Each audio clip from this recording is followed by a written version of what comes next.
Hello, and welcome to 10 by 9, where 9 people have up to 10 minutes each to tell a true story from their own life. I'm Paul Dorn, and this is the 10 by 9 podcast.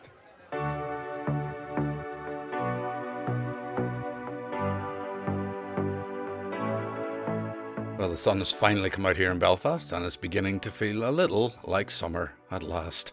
And what could be better than 3 stories on the theme love? They were all told at a special event in the Black Box on June 19th in partnership with Ulster University's LGBT staff network. My nerves were wrecked. Here was me going to the jewellers to get this ring. And I wanted to collect the ring and take a moment of quiet reflection. I'm a social worker, we like to reflect. Roy Cropper is arrested for a crime of passion of all things. Great, I think to myself, my daddy's dead, Roy's banged up, and I barely have the energy to lift a cup of coffee. Most families break bread together, and food is a way that they all show love, but not in our house. My ma was no cook. So get ready for 3 wonderful love stories from 3 first-timers. And first up on the evening was Denise MacDermott. Denise is a proud Derry girl, but for the untrained ear, I thought it best to explain one piece of terminology that you'll hear. All lured translates as full of self-regard. Here's Denise. So, where did this love story begin? Kiva and I met just over 12 years ago when our paths crossed through work. Whoever would have thought that social work would fan the flames of love? But it did. It fanned the flames and it brought 2 soulmates together.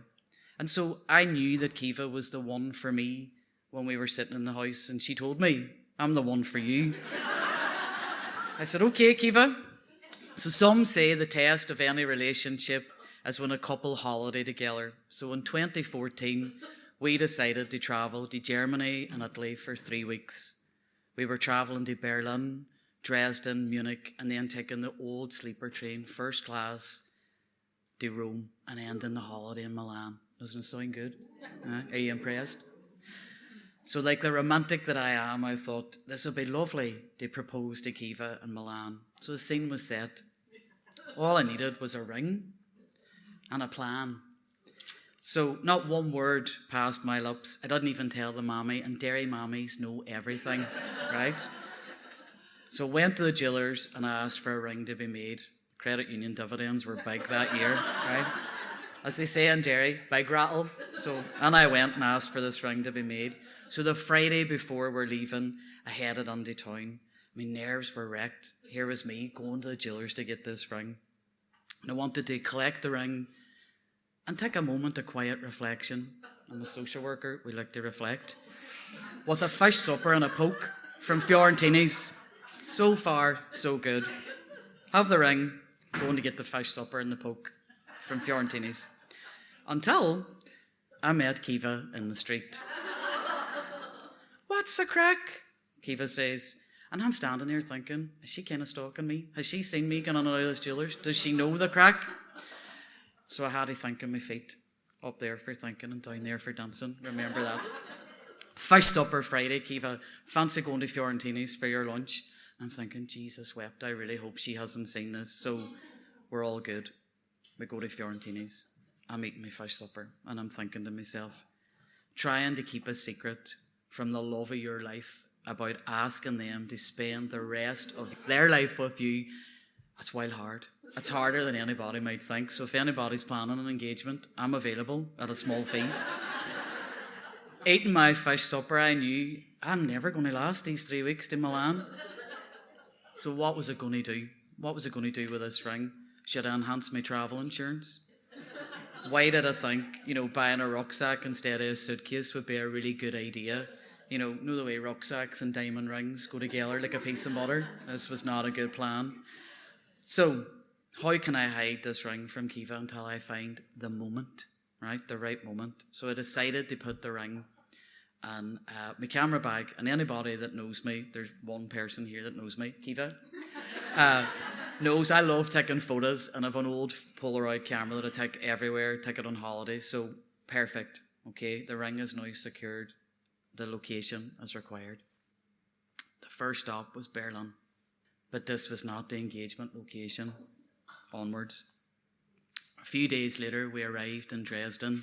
Neither of us had visited there before. And I was thinking to myself as we were coming in the train, do you know what? This could be the perfect location for my proposal to Kiva. So there I am, hiding this engagement ring in the bag with the Polaroid and the films in the hotel safe in Dresden, waiting for the moment. This was killing me. Again, I'm available for counselling, weddings, etc. But do you know the way before you go on holidays, you kind of maybe check, do you have your passport about 15 or 20 times? Right, so I started doing that to check, have I got this engagement ring? In and out of the safe, checking is it there and thinking, what am I going to do? You know, here, I think this is going to be the right place, but what will I do? Kiva's a dairy woman. We're very inquisitive. It's also known as being afraid to miss a bar. So she misses absolutely nothing, right? So the sweats were on. Kiva said, what's the story about that there? You're in and out of that safe. What's in that bag? And I'm like, what? Polaroid films, taking pictures. So my nerves just couldn't cope anymore, and I thought, is asking your babes of babes to be your forever babes supposed to be this stressful? No, it's not. This is about love. It's not supposed to be about stress. So I had to improvise. I told Kiva I was going up to the rooftop garden to take some photos, and I asked, go and join me when you're ready. Audience, we are wild about ourselves. We are from Jerry. We like to do our hair, so it took a wee while. I've been growing this mullet since January. Alright? Isn't it a beaut? Thank you. So, anyway, Kiva comes up after about 28 minutes, and there we were. The sun was setting over the Elbe. The two of us were alone. It's perfect. So alongside the ring, I got this little wooden postcard which read, "You are my sunshine." Come on, tight crowd. Right? And we'd sing this song to each other for the crack. Audience, we still do. I'm not going to sing it now, just so yous are safe, it's grand. But on the back of the postcard, I had written, "Marry me." Thank you. So Kiva's holding this postcard and she's looking at me, and I can just tell her heart is bursting with love. She's like, "I love you, babes." And then I realise I have given Kiva this postcard. I haven't given her a ring. So I'm like, "Where's the ring?" Under the camera bag, I reach over, pull out the ring box, give Kiva the ring, and she loves it. People, Kiva said yes. Right? I was all lured. We drank champagne, we were laughing, we were even more wild about ourselves than what we were before we got engaged. And we phoned home to our families, and it was beautiful. And then later, we're on the bar, and Kiva said to me, "But sure, you don't have a ring." And Kiva loves jewellery and sparkles, and I'm not really that fussed. So Kiva says to me, "I know, I'm going to get you a tattoo." And I'm like, "Happy days, sure, that's lovely. We'll get that sorted when we get back to Derry." No. Kiva says to me, "Dresden is where we got engaged. We're making memories. We're all about making memories. We'll book an appointment for a tattoo tomorrow." Jesus wept. The next day, right? Audience, I have a few tattoos, so I know what to expect. So we arrive. I'm there. I'm not living my best life because I'm slightly nervous at this stage because no one speaks English. I don't speak German, and the tattoo's in Irish, but we'll work with what we've got. Anyhow, tattoo's coming along nicely, and this is the first time that Kiva has ever borne witness to me being tattooed. She thinks I'm so brave. Audience, I was getting her well tight. That was sore. Tattoos are sore. It's true. So anyway, the tattoo is complete. Moanam Cara, my soulmate. Yeah. Right? I'm delighted because it was well sore. Kiva's delighted. And we are in love. Of course, I produced my credit card. No cards. What? Cash only. So in the midst of all the communication barriers, the German, English, Irish, the nerves, the couple of pints to calm the nerves, nobody clarified payment. Take note, people, if you want to get a tattoo done in Dresden, cash is required, all right? So they say, "No problem, your girlfriend can leave and go and get the cash, but you have to stay here with us." I'm like, "Right, okay. Dear, I'm going to get kidnapped or something. There's an ATM in the next street. So off Kiva set sail to go and get the cash. Audience, 5 minutes pass. And I'm thinking, how far away is this next street? 20 minutes pass. And at this stage, peeps, I'm breaking out into a serious sweat. No word how. 45 minutes pass. And I'm looking out the doorway of the shop, right? And the wee tattoo artist says to me, do you want a lollipop? Hi. And I look at him and I say, Mucker, do I look like I want a lollipop? No. I would prefer to see Kiva coming dandering down the street. Because, she's probably been kidnapped because it's a World Cup and I'm going to end up working here for free for the rest of my life to pay off this tattoo. So, after literally the longest hour of my life, there comes Kiva dandering down the street. Me hanging out the tattoo parlour door like a week's washing, right? I'm all, what happened to you? You all right?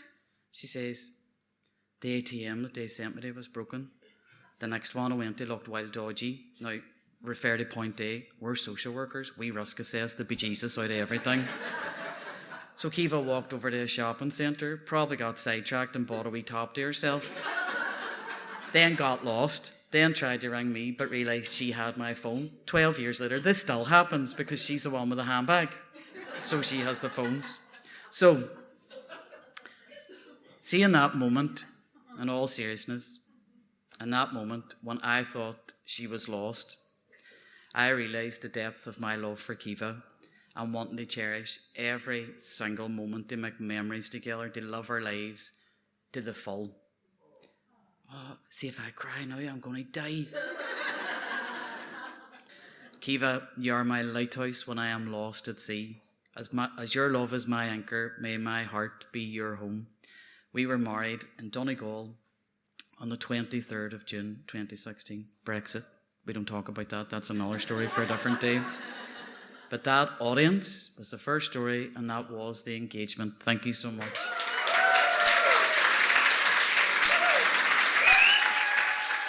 Denise, you should be on the stage. Fantastic. Thank you so much. And lovely to meet Kiva too. And why not be like Denise and tell your first story at 10 by 9? We're always looking for new people, so if you've got a story you'd like to share, then get in touch at 10by9.com. I'll be more than happy to help out.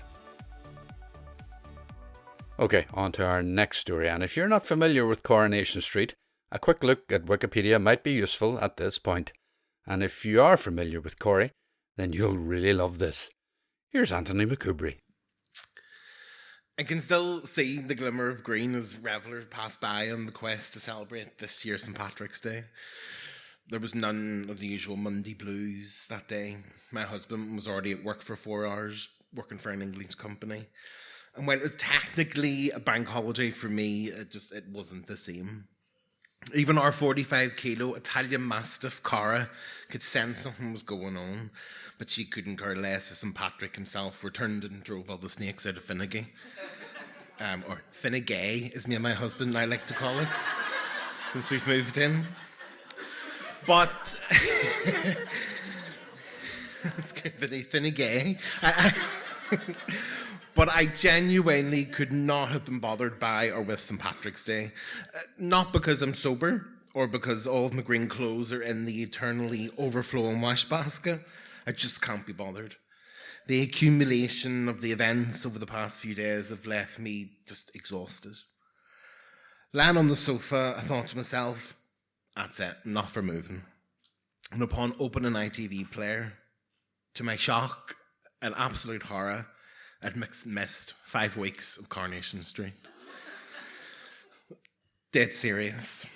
So as the panic sets in that I've missed an episode, I get these visions of my daddy, my daddy interrupting my minimal functioning brain. And I can just see him sitting there in his chair with a cigarette in his hand and a big cup of tea, enough to drown the hippo. And every time I ask him if he wants to watch Corrie, all I get back is, how in the name can you watch that biggest load of tripe? Is Rita dead? Is Rita not dead? And where's Deirdre Barlow? And I'm like, Rashid under my breath.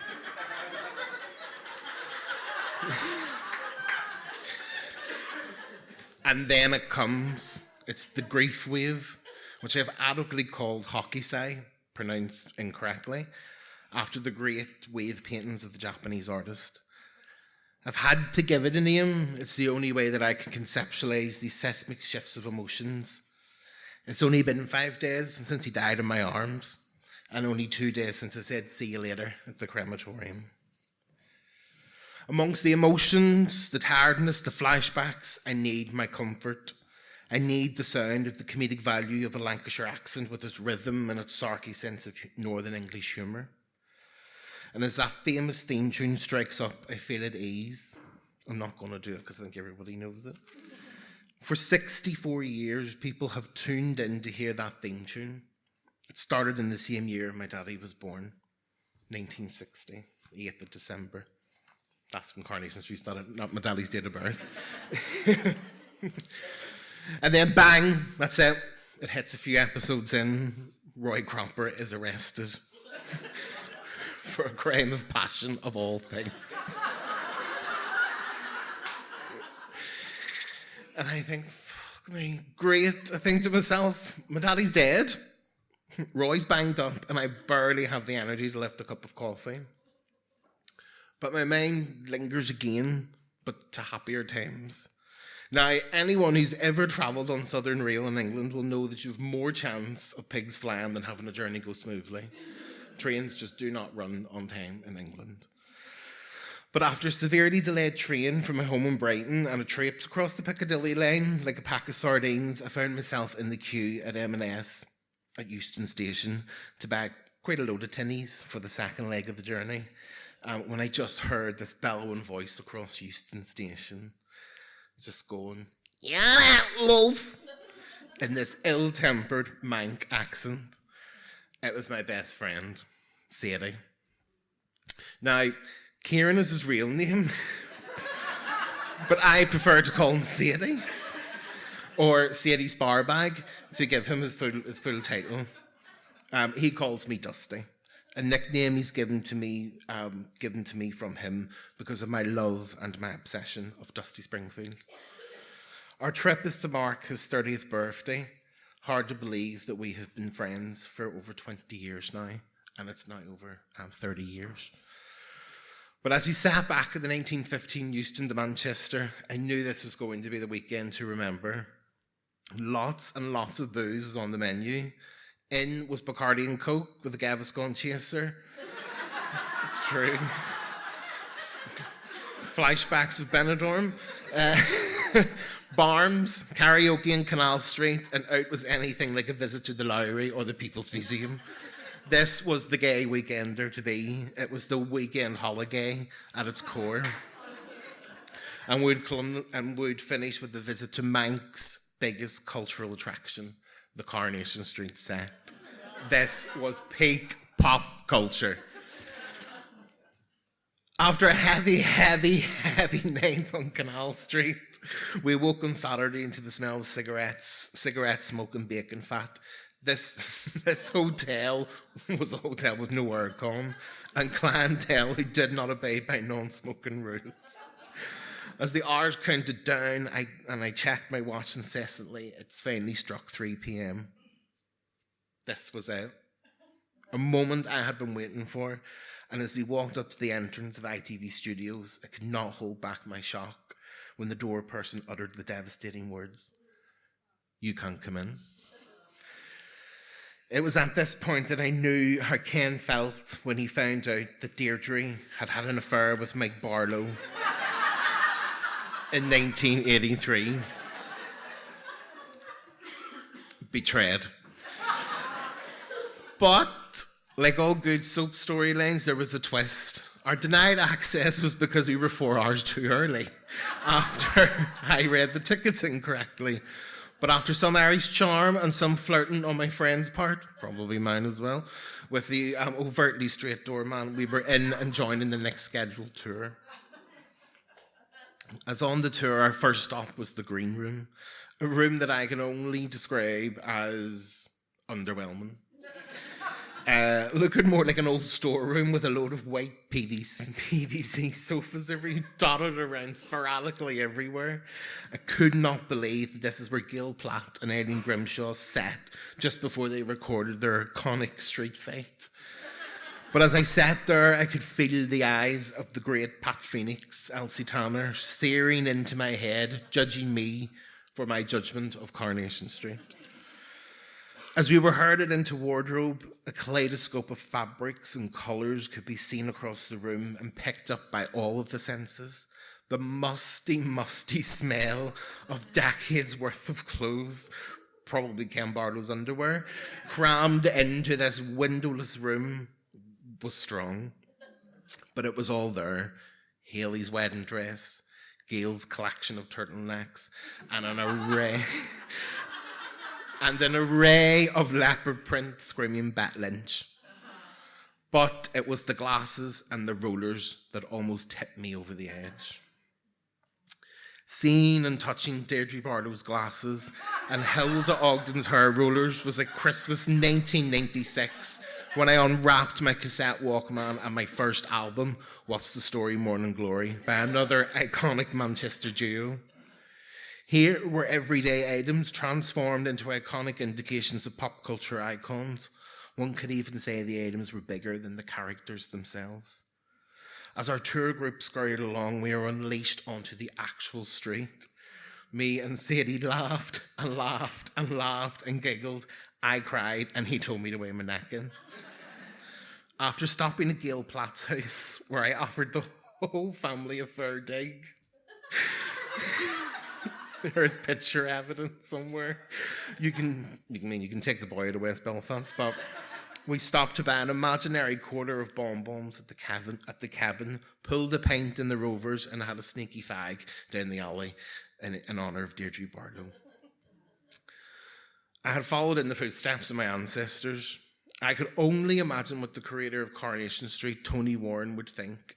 As a young gay man in 1960, could he ever have imagined that one day other young gay men would share his fascination with strong working class women and visit the site of his programme 60 years on?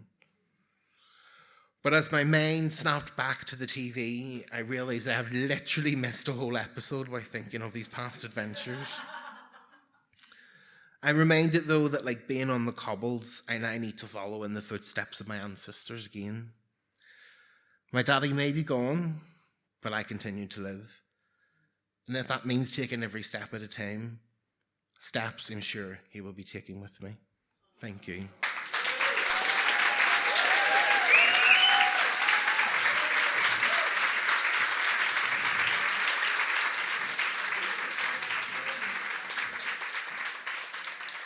Oh, Anthony, what a brilliant piece of storytelling. Thank you so much. I'm more an Archer's man myself, but maybe it's time to revisit Corrie.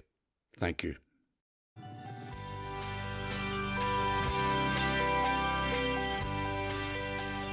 If you'd like to help support 10 by 9, we're always free, remember, then you can donate through Patreon. There's a link on the website. Many thanks to everyone who has over the years, and also thanks to people who donate at our live events. And thanks also, of course, to those who come along and offer their support in other ways. We really appreciate it. Okay, here's our third and final story on this podcast, and it's brilliant. But if you're squeamish about nausea-related bodily functions, be warned. But then again, if you're squeamish about that, how come you're listening to 10 by 9? Here's Maria Perkins. There's many a story I could tell you about love. As someone who has been on a constant search for Mr. Right, I've met far too many Mr. Wrongs along the way. I could have told you about the date who stood me up after being stopped by the peelers with an AK-47 in his sports bag. Or the time I met a fella at a festival and he asked for the public's help in finding me after the festival on the festival's events page first, then Facebook, Twitter, and the ultimate humiliation, Downtown Radio. What age did he think I am? The shout-out said, Festival hippie, seeks Maria from Belfast. Identifying features, purple DM boots, size 3. But I've decided to actually go back to where it all began and talk about the love of a good family. It's the only love I've ever been successful at. So, most families break bread together, and food is a way that they all show love, but not in our house. My ma was no cook. Everything went into the oven at 180 degrees. It came out like charcoal. It took me well until adulthood to realise that there was a difference between chicken and pork in taste. Food was just functional. So when I moved into my first proper house up in Lagmore, I couldn't wait to invite the family around to show my love like other normal families in the form of a big Easter Sunday dinner. I just moved up into the house. It was a big house on a corner, and it had a big massive pillar outside, and it looked like you were in ancient Rome. You'd never know you're in West Belfast here, I'd proudly say, as the steady stream of visitors come through the house for a good nosy. The house was a far cry from the terraced house in St James's and that pokey outside toilet that we had until I was a first year. Well, this house had 3 toilets, and I was proud to show every single one of them off. So I invited the family to join us from the claustrophobia of St James's to the green of Lagmore View Road for our Easter Sunday dinner. Trouble was, I forgot I had been invited to Gail and Siobhan's wedding. It was on Easter Saturday in Ballygally Castle, and it'd have to be extra organised. I'm no host either. So on Good Friday, I braved Sainsbury's. Lamb, rosemary, potatoes, cream cheese, strawberries, icing sugar, and for the starters, lentils and a wee ham for the lentil soup. I knew my dad liked it, and I'd made it just once before, and it went down really well. On Easter Saturday morning, I was up early for my hair appointment at the blow-dry bar. Andrea had done my lashes, and I had the nails sitting, just ready to be glued on, once all the food was prepped. It was a roasting hot day, the one of the year, and I couldn't wait to get stuck into a cold drink. Roll on 4 o'clock, do I get out of here, I was thinking. So caught between my love of Carlsberg and my love of family, I boiled the ham in the pot, used some of the water for stock, and just bunged in the lentils. I stuck on the TK Maxx dress, cheap of course, and that was me ready. As I was running out the door, I just lifted the lid off the soup. It looked really okay to me, and off I went. Gail and Siobhan's wedding was great, and I only got back about 4 a.m. in the morning. So 10 o'clock came early when I had to get up and start prepping a leg of lamb for the family coming at 3. Jesus, I felt grim. Looking at a raw leg of lamb wasn't helping. The noise of the food mixer biting the cheese, fruit and ice and sugar for the cheesecake, but at least for the starters, I'd only have to heat the soup. I battled on through the day and had just stuck on me and made myself half presentable when the family arrived. It was the first time I'd had the family all in my home, and I was delighted to show them round and how well I had done for myself. Course 1 and the soup was served. Delicious, said everyone who had it. My dad looked really pleased with himself. And I thought to myself, I'll just give them a couple of minutes before I serve the lamb. So they all went outside to enjoy the garden and the sun. First in through the door, our Megan. I don't feel well. It must be my period. Can I go and lie down? Certainly you can, I said, and I was glad to have her offside because our Megan is a bit of a hypochondriac. So I was standing at the window doing the dishes, looking out at the family in the garden, and then I noticed my ma didn't look too good. In fact, she turned a whitish shade of grey. She started booking. I ran out, hands still wet from the washing up, and by the time I got out into the garden, she was booking full pelt like the whole lining of her stomach was coming up. My sister and niece weren't helping at all. They were too busy jumping back so that the vomit wouldn't get on their good Easter Sunday sandals. And our Catherine, being the dutiful daughter, was just sitting rubbing Mama's back to make sure she was okay. As I run over to see what was happening, Mama actually boked so hard that her false teeth fell out. Right into the pool of vomit. The squeals from all over the garden, panic and hilarity all mixed up. Well, I was buckled in two, laughing myself. And then my ma looked straight up at me, daggers in her eyes, a mouth like a gummy bear. Are you bastards laughing at me? Her jaw sticking out like Jimmy Hill. The S of bastard sticking as she lisped and hissed to get the words out without the false teeth.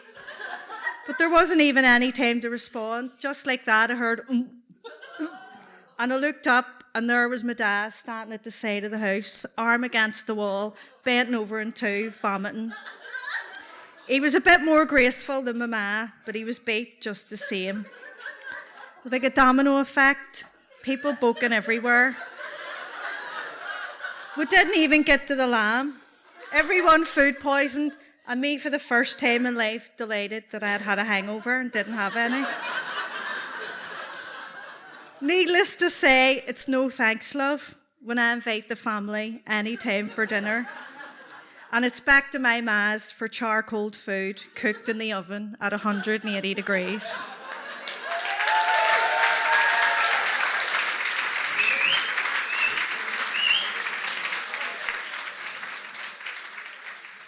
Maria, you're a natural. That was brilliant. Thank you. I hope you and Anthony and Denise will be back again.